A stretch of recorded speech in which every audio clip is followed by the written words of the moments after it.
नाज़रीन अस्सलाम वालेकुम। नाज़रीन, वज़ीर आज़म पाकिस्तान जनाब इमरान खान साहब ने एक बार फिर पिच किया है, कोशिश की है कि इलेक्टोरल रिफॉर्म और इलेक्ट्रॉनिक वोटिंग मशीन के हवाले से अपोजिशन को एहतमाद में लिया जाए।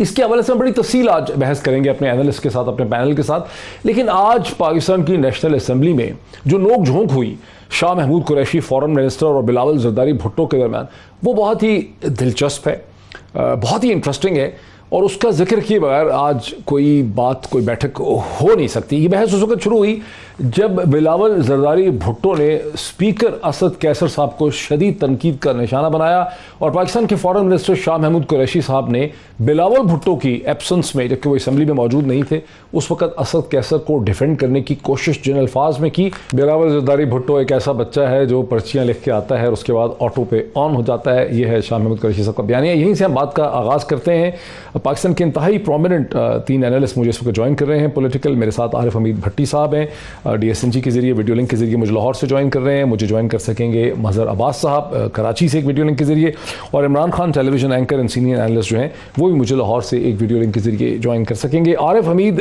भट्टी साहब, ये शाह महमूद कुरैशी साहब के बारे में जो ये शकूक पैदा करने की कोशिश की है जनाब बिलावल जरदारी भुट्टो ने कि वो वज़ीर आज़म बनना चाहते हैं और फ़ोन टैप करके प्राइम मिनिस्टर को वो टैपिंग जो है वो सुनानी चाहिए, इस पर आपका क्या रद्द अमल? बिस्मिल्लाहिर्रहमानिर्रहीम। डॉक्टर साहब, एक तो शुक्रिया बंदादी।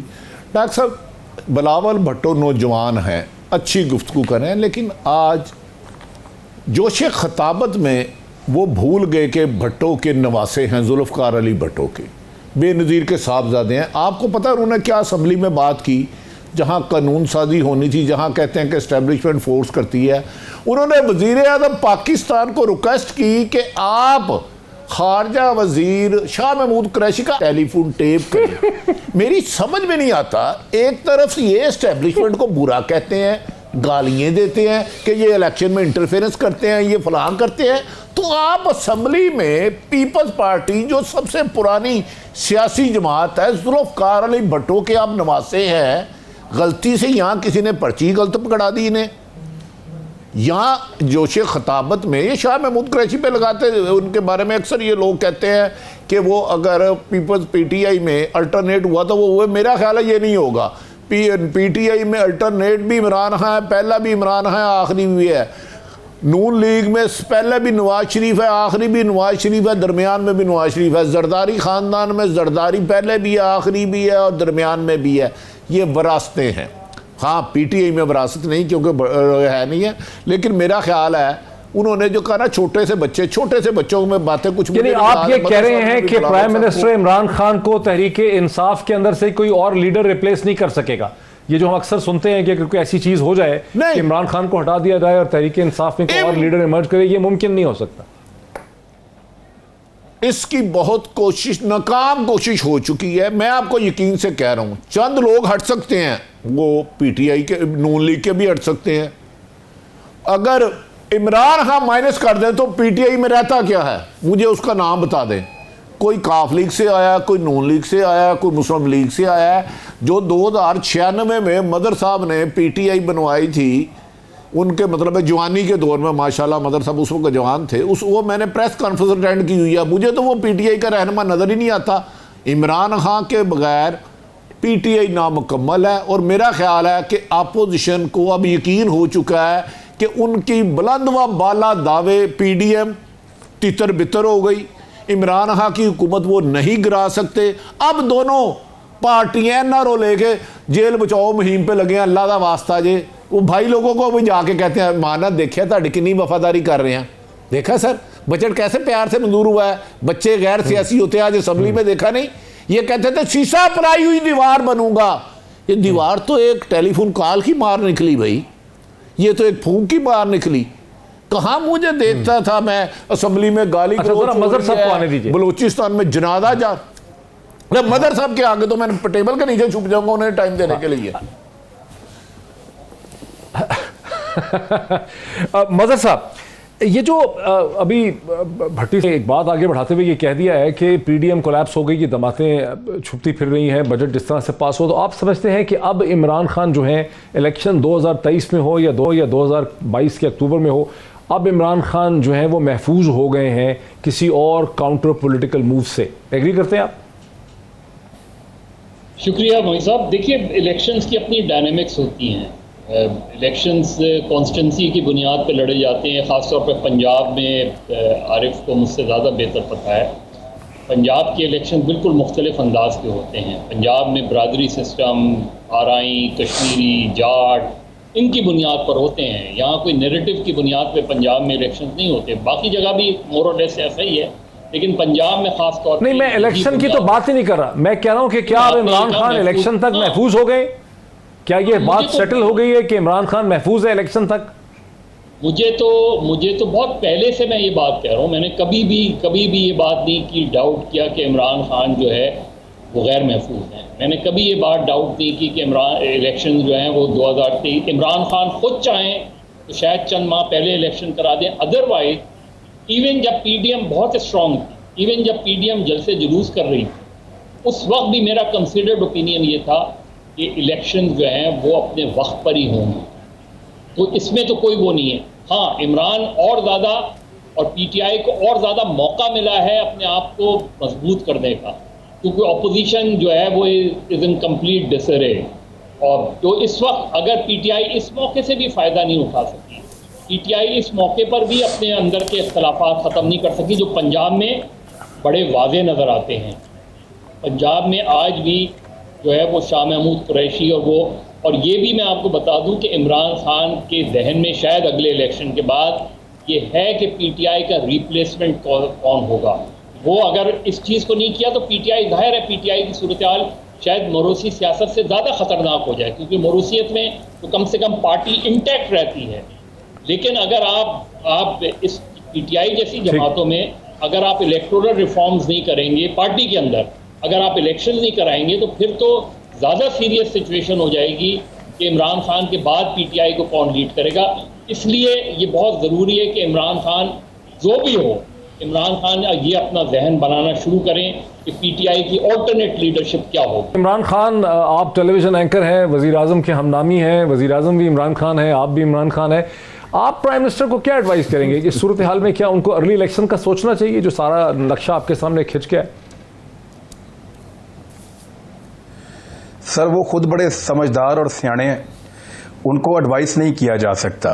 यानी पाकिस्तान में लोगों ने अपने आप को पहले ये धोखा दिया कह कहकर कि इमरान खान को पॉलिटिक्स नहीं आती। जो लोग आज भी ये समझते हैं ना कि उसको सियासत नहीं आती, वो इसको जरा थोड़ा सा डिफ्रेंशिएट करना है। ऐसा नहीं है कि उसको सियासत नहीं आती। हाँ, ऐसा है कि वो इस सिस्टम की सियासत का हिस्सा नहीं था। एलियन है, बाहर से आया था, उसकी सियासत का तरीकाकार अलग हो सकता है, लेकिन उसको सियासत नहीं आती। उसको ये नहीं पता कि ये क्या करेंगे और किस तरीके से करेंगे और मुझे टैकल कैसे करना है, ये मैं नहीं मानता। यानी जितनी पुरानी ये पॉलिटिकल पार्टीज थी, जितना घाट घाट का इन्होंने पानी पिया था, जितना इनका तजुर्बा था, जितने कमाल तरीके से ये पाकिस्तान के ऊपर हुक्मरानी करते रहे गुज़िश्ता 3 दहाइयों से, ऐसा मुमकिन नहीं था, बल्कि 4 दहाइयां समझ लें आप, ऐसा मुमकिन नहीं था कि एक नया बंदा आता, पहली दफा इक्तदार मिलता और उनको टैकल कर लेता। तो ये बात तो गलत है कि इमरान खान को पॉलिटिक्स नहीं आती। पॉलिटिक्स उसको आती है, किस वक्त क्या करना है ये भी उसको पता है। वो इनके सिस्टम का हिस्सा नहीं है, उसका पॉलिटिक्स करने का स्टाइल मुख्तलिफ है, क्योंकि वो नई तरह की ऑडियंस को भी साथ साथ इफेक्ट कर रहा है। इमरान खान साहब ने देखें कुछ चीजों को एड्रेस किया है। एक, उन्होंने ओवरसीज पाकिस्तानियों के वोट के लिए कोशिश की है, अगर उनको ये सहूलत मिलती है तो ये उनके लिए फायदा हो सकता है। दूसरा, उन्होंने पाकिस्तान में अभी फिर वो किसान कन्वेंशन करने जा रहे हैं।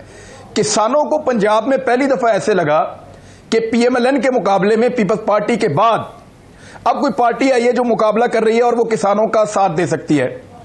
यानी मार पड़ी है यहां महंगाई में, गवर्नेंस में, बहुत सारे इश्यूज में, लेकिन आप गौर करें 3 साल में किसान को मार नहीं पड़ी। किसान की फसल बिक रही है, जिसको मर्जी मिलना है, छोटी मोटी खेती बाड़ी मेरी भी है, तो हमारी फसल डूब नहीं रही। हमें उस तरह मार नहीं पड़ी जिस तरह मार हमें लगातार पड़ती रहती थी। यानी 2 फसलें बिकी, 2 नहीं बिकी, 1 बिकी, 2 नहीं बिकी, कहीं मार पड़ गई, कहीं पे थोड़ा सा ऊपर आ गए, ये चलता रहता था किसान के साथ। लेकिन इस मर्तबा किसान को लगातार ये फायदा हो रहा है कि वो डूब नहीं रहा। तो पंजाब में किसान की पार्टी थी पीपल्स पार्टी। पीपल्स पार्टी ने पीएमएलएन का मुकाबला करना बंद कर दिया। यहां बरादरियां आ गई, बरादरियां बहुत तगड़ी होती चली गई वक्त के साथ साथ। और उसका फायदा ताजरों की पार्टी को हुआ, मिडलमैन की पार्टी को हुआ। किसान यहां पे शुरू से यह समझता है कि पीपल्स पार्टी हमारी पार्टी हो सकती थी और वो पीपल्स पार्टी के साथ रहे भी, लेकिन जो ताजर और मिडलमैन की पार्टी है, किसान के दिमाग के अंदर यह कॉन्सेप्ट क्लियर है कि वो पीएमएलएन है। अब क्योंकि पीएमएलएन का मुकाबला करने के लिए कोई पार्टी नहीं थी, अच्छा, या कोई किसान का हाथ पकड़ने वाला नहीं था, तो इमरान खान साहब ने ये एक नया काम करके देखा। और दूसरी एक और चीज उन्होंने की है, एक किसान को, एक ओवरसीज को, ये दो बंदों को उन्होंने टैकल किया और ये बहुत बड़ा एक वोट बैंक है। और तीसरा उन्होंने एक और काम किया, पंजाब के अंदर ना बढ़त का भी वोट मिलता है, पंजाब के अंदर फ्रंट फुट पे रहने का भी वोट मिलता है, जरा थोड़ा बदमाशी का वोट भी मिलता है। तो उन्होंने ये जो एक एनओसी था पीएमएलएन के पास कि जिसको मर्जी गाली दो आगे से जवाब नहीं आएगा, एक दौर में गाली का जवाब आता था पीएमएलएन को पीपल्स पार्टी की तरफ से, फिर वो जवाब आना बंद होता गया आहिस्ता आहिस्ता और पीपल्स पार्टी ने पंजाब में पीएमएलएन का मुकाबला करना छोड़ दिया। ये बात इमरान खान को समझ आ गई कि इनको जो है वो जवाब भी देना, इनको जो है वो टैकल भी करना है। मैं ब्रेक ले लूं एक खास क्लास। इमरान खान साहब, मैं एक ब्रेक ले लूं। बेसिक पे एंकर पर्सन इमरान खान ये कह रहे हैं कि वजीर आजम इमरान खान जो है उन्होंने कम से कम 3-4 चीजें पकड़ ली हैं। एक, उन्होंने पंजाब में जहां किसान समझता है कि पीएमएलएन ट्रेडर्स की पार्टी है, ताजर की पार्टी है, वहां पीटीआई किसान की पार्टी बन के इमर्ज कर रही है। दूसरा चीज है वो ओवरसीज वोट को पकड़ रहे हैं क्योंकि उनका पाकिस्तान के हलकों में बड़ा असर रसूख है। और फिर एक तीसरी चीज बड़ी इंटरेस्टिंग उन्होंने कही कि उन्होंने जो गाली निकालने की भी पॉलिटिक्स है, जो दबक लगाने की पॉलिटिक्स है, वो भी उन्होंने जो है वो पकड़ी हुई है। मजीद इस पर बात करते हैं एक ब्रेक के बाद। नाज़रीन, वेलकम बैक। नाज़रीन, वक्फे से पहले हमारे साथ इमरान खान जो टेलीविजन एंकर हैं, इमरान खान साहब ने ये कहा कि प्राइम मिनिस्टर इमरान खान जो हैं उन्होंने कम से कम 3 चीज़ें ऐसी की हैं। लोग समझते थे कि इमरान खान सियासत नहीं कर सकते, लेकिन उन्होंने 3 चीज़ें कम से कम ऐसी की हैं जिन्होंने पाकिस्तान की और पंजाब की सियासत को बहुत हद तक बदल दिया है। एक तो ये कि तहरीक इंसाफ किसानों की जमात बन के इमर्ज कर गई है। अगर पीएमएलएन ट्रेडर्स की और ताजरों की जमात थी तो तहरीक इंसाफ अब किसानों की जमात जो है वो पंजाब में बनते नजर आती है। दूसरा, ओवरसीज वोट को वो कैश करना चाह रहे हैं। ओवरसीज वोट का हर पाकिस्तान के हर हल्के, हर कॉन्स्टिट्यूंसी में असर है। और तीसरी चीज़ उन्होंने कहा कि पीएमएलएन के पास बढ़त की, डांड डबट की, एक गाली की एक मुनाफली थी जिसे अब तहरीक इंसाफ ने चैलेंज कर दिया। यहीं से बात को आगे बढ़ाते हैं। आरिफ हमीद भट्टी साहब, इस पर आपका क्या तबसरा है? डॉक्टर साहब, एक तो इमरान मेरा छोटा भाई है, अगर मेरे खिलाफ वो वीलॉग ना करे तो मैं इख्तलाफ राय की गुस्ताखी कर लूँ। मेरा छोटा भाई और प्यारा भाई है, लेकिन मदर साहब ने मुझे कहा यार आज बड़ा ठंडा पड़े हुए हो तुम। एक तो मैं आपको गुजारिश करूँ, इमरान खान साहब के सिर्फ 2 क्रेडिट है 3 सालों में। उन्होंने अमेरिकन इंटरव्यू को में कहा कि मैं अपनी ज़मीन नहीं दूंगा, उस पर मुझे पाकिस्तानी होने का फ़ख्र है। दूसरा, उन्होंने इंतखाबी इस्लाहात का कहा, अगर वो ले आते हैं तो मुझे उन पे फ़ख्र है। दूसरा रह गया, आपको याद होगा 2008 में पीपल्स पार्टी की बनी हुकूमत, मार्शल लगने में फौज रुकावट है। 2 उनके वज़ीर आज़म चेंज हुए लेकिन हुकूमत को पूरा टाइम दिया गया। उसके बाद गालवन, अगर मेरी मेमोरी ठीक नहीं है, मैं थोड़ा सा आजकल याददाश्त मेरी खो जाती है, नवाज शरीफ साहब आए, पनामा केस आया, उसमें फड्डा किसके साथ था, लेकिन हुकूमत को पूरा टाइम करने दिया गया। इमरान खान साहब आए इस एग्रीमेंट के साथ कि इनको 5 साल पूरे करवाए जाएंगे। इनकी नंबर गेम बहुत ज़्यादा अक्सरियत थी असम्बली में, फिर कराची की अवाम ने बहुत ज़्यादा दबाव डाला, प्रेशर डाला, जलसे जुलूस निकले, लंदन में भी एहतजाज हुआ। MQM ने फौरी तौर पर इमरान खान के इत्तेहादी बन गए। उसके बाद गुजरात में, पाकिस्तान में हद नज़र गुजरात से पिंडी तक सारी सर थे, परवेज लाई ने मुस्लिम लीग PTI का साथ देने का फैसला कर लिया हुकूमत बनाने में। फिर उससे पहले जनूबी पंजाब महाज बना, उधर लोगों ने कहा, उनके घर वालों ने कहा आज खाना नहीं पकेगा अगर आप इमरान खान की हुकूमत नहीं बनाएंगे, उनका साथ नहीं देंगे। तो अपोजिशन की दरअसल पोजीशन ही कोई नहीं, उसने पहले दिन से ही हुकूमत को गिराने की कोशिश नहीं की। ये मेरी खबर है, क्योंकि वो चाहते थे, पीपल्स पार्टी चाहती थी हमें NRO मिले और हमारी जो लूट मार है उस पर जवाब ना हो। उसका नतीजा आया कि आसफ अली जरदारी पे बेनामी अकाउंट पे आपने और मैंने और इमरान खान ने दर्जनों प्रोग्राम किए होंगे, लेकिन वो उसमें आधी रकम आ गई और आसफ अली जरदारी साहब का जिक्र भी कोई नहीं। इस वक्त जरदारी फैमिली का कोई बंदा शफाफ एहतसाब के तहत गिरफ्तार नहीं है। नवाज शरीफ फैमिली अरबों खरबों की करप्शन के इल्जामत लगे, मेफिल फ्लैट लगा। ये आपने इमरान खान के सारे आर्गुमेंट के ऊपर हमला कर दिया है, इस पे जरा नहीं बात से पहले इमरान खान ने मेरे छोटा भाई कह के मार लिया। नहीं एक सेकंड। दूसरा, हाँ उनको सियासत नहीं आती। ज़िमनी इलेक्शन अगर आप 7-8 जो लाहौर गुजरांवाला हुए उसका नताइज देख लें, वजीराबाद हुए, खुशाब हुए, उसका नताइज देख लें। अब बढ़ के पीपल्स पार्टी में मारनी शुरू कर दी है 2000, क्योंकि जिस दिन जिस अवाम ने इमरान खान साहब को मुंतखब किया है उस अवाम ने सोच लिया तो 2 टेलीफोन कॉलें हैं, एक मदर साहब के शहर में।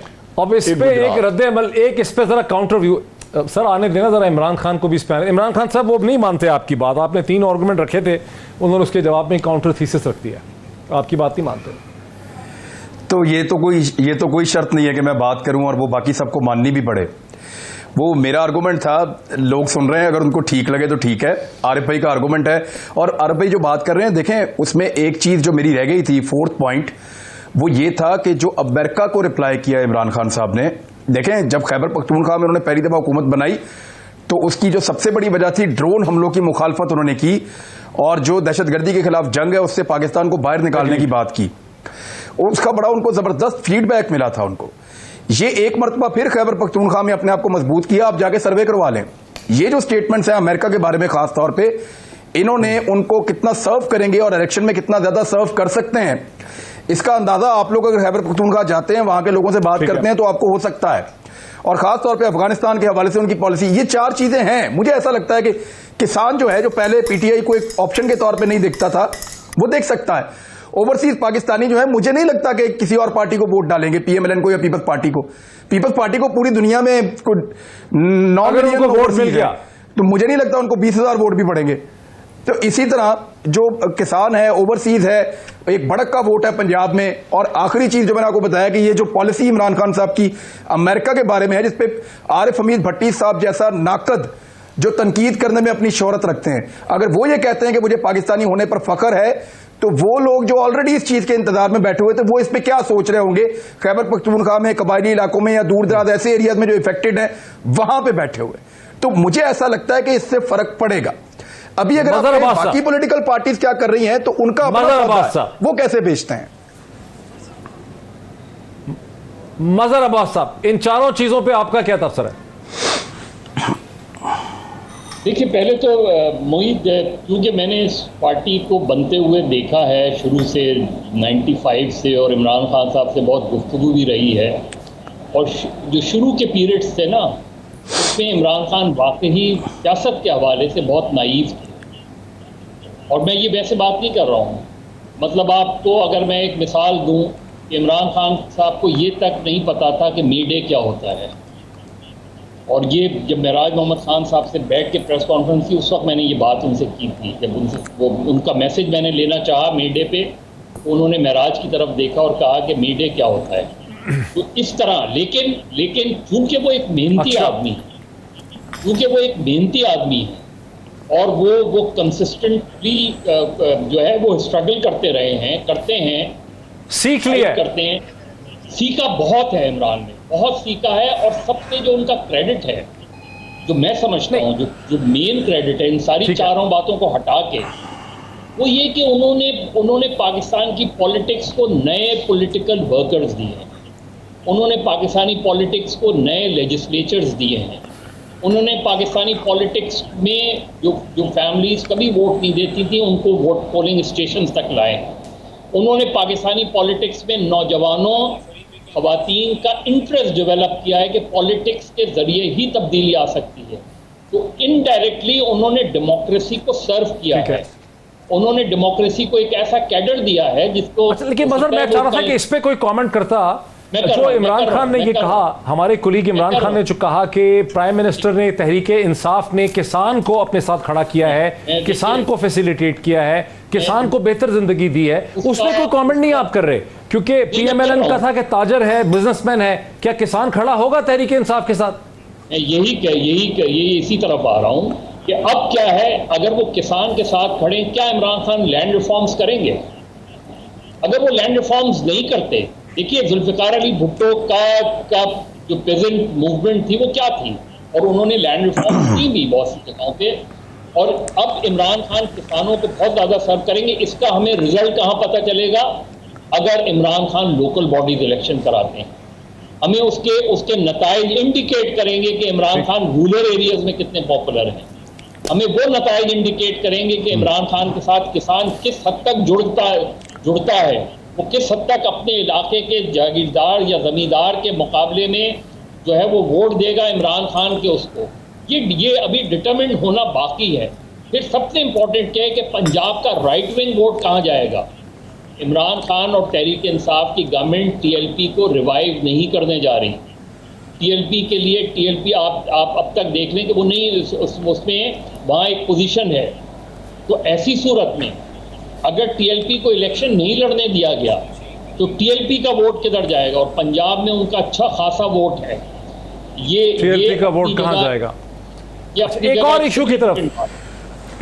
इशू की तरफ मुझे आने दीजिए। आरिफ हमीद भट्टी साहब, आज वज़ीर आज़म ने एक और भी बात कही। उन्होंने ऑपोजिशन और तमाम जमातों को मुखातिब करके ये कहा असेंबली में कि इलेक्ट्रॉनिक वोटिंग मशीन जो है, तमाम मसाइल जो हैं पाकिस्तानी पॉलिटिक्स के इलेक्शन के, उनका हल जो है वो इलेक्ट्रॉनिक वोटिंग मशीन है। ज़रा सुनिए वो क्या कहते हैं।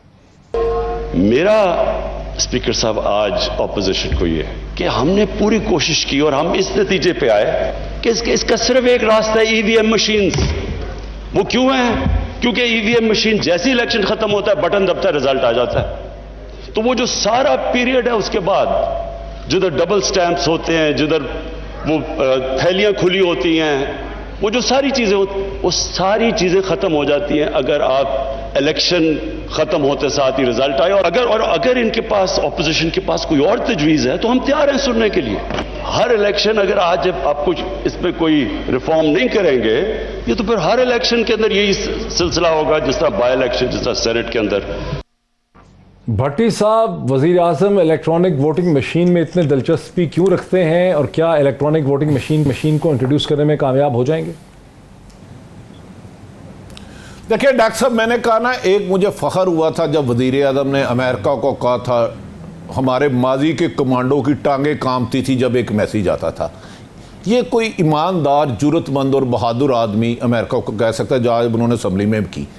इलेक्ट्रॉनिक वोट, किसान का वोट, इमरान की बहुत ज़्यादा काबिल एहतराम, मेरा तो भाई है ना, मेरा तो मुझे प्यार है इससे। किसान का वोट छोड़ दो, इलेक्ट्रॉनिक वोट वज़ीर आज़म करा गए तो पाकिस्तान के हीरो बनेंगे। क्योंकि माजी में 50 सालों से जो भी इलेक्शन हुआ, हारने वाले ने जीतने वाले पे इल्ज़ाम लगाया।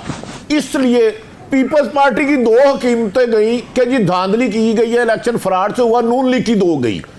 अब इमरान खान को किसी अक्लमंद बंदे ने गो के उनकी गवर्नर्स भी बेहतर नहीं है, जो मैं कह रहा हूँ करप्शन भी माजी की तरह हो रही है। इमरान खान खुद ऑनेस्ट है, उनकी टीम में बहुत बेहतरी की गुंजाइश है, वरना वो आज लोकल इलेक्शन करा लें तो उसका रिजल्ट खुद ही आ जाएगा। मुझे दूसरा, इलेक्शन इस्लाहत ना अपोजिशन की तदफीन होगी।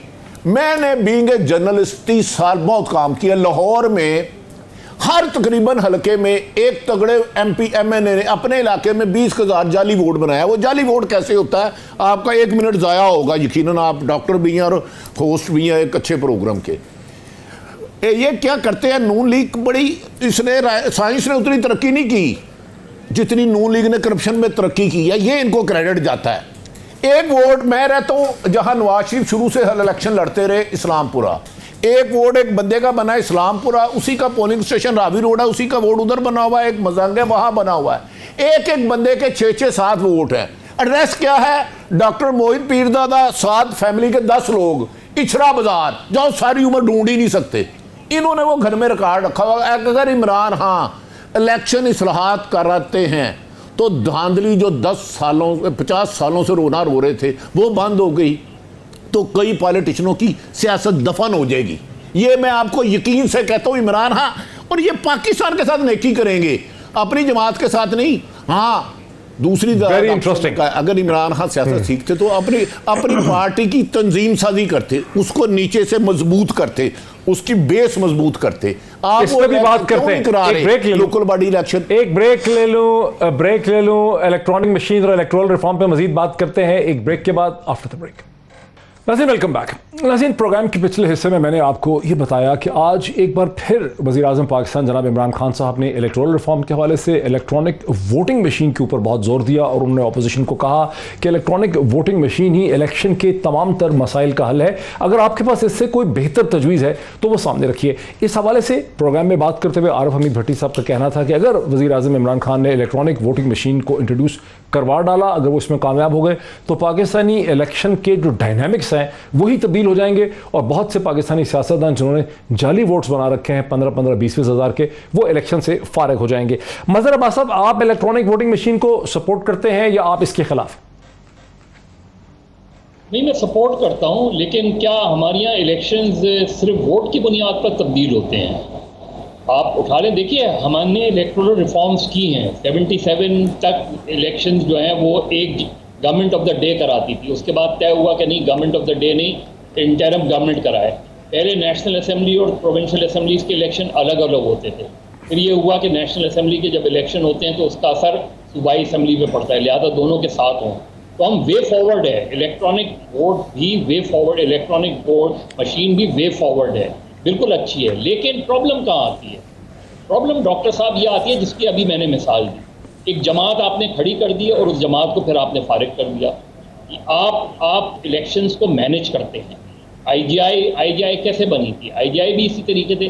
जब तक आउटसाइड इंटरफेरेंस इलेक्शंस में ख़त्म नहीं होगी, जब तक पार्टीज बनाने और गिराने का अमल ख़त्म नहीं होगा, जब तक एक मोहरे को उठा के दूसरी पार्टी में शामिल करना, दूसरी पार्टी को उठा के तीसरी पार्टी, जब तक ये अमल ख़त्म नहीं होगा, जब तक फ्री एंड फेयर इलेक्शंस नहीं होंगे, अब गवर्नमेंट ऑफ द गवर्नमेंट्स बनाने में जिस तरीके से इंटरफेरेंस होती है, तो हमारे यहाँ अनफॉर्चुनेटली पोलिंग डे में रिगिंग नहीं होती, पोलिंग से पहले होती है और पोलिंग के बाद होती है। इसको हम कैसे मैनेज करेंगे, इस पे मेरा ख्याल है ऑपोजिशन। इमरान खान इलेक्ट्रॉनिक, जरा आने दीजिए इमरान को। इमरान, इलेक्ट्रॉनिक वोटिंग मशीन सिर्फ इलेक्शन दिन की रिगिंग को संभाल सकती है, क्या आप इसको फेवर करेंगे या आप इसके खिलाफ हैं? चार चीजें छोटी छोटी मुझे जल्दी से आपको बतानी है। एक तो टीएलपी इलेक्शन लड़ेगी, ये फैसला हो चुका है, ये मैं खबर दे रहा हूं, इसके आगे मत जाएं, अभी यहां तक रुकें। और आपको भी इस बात का पता है, यू वर देयर। तो टीएलपी इलेक्शन लड़ेगी, नंबर एक।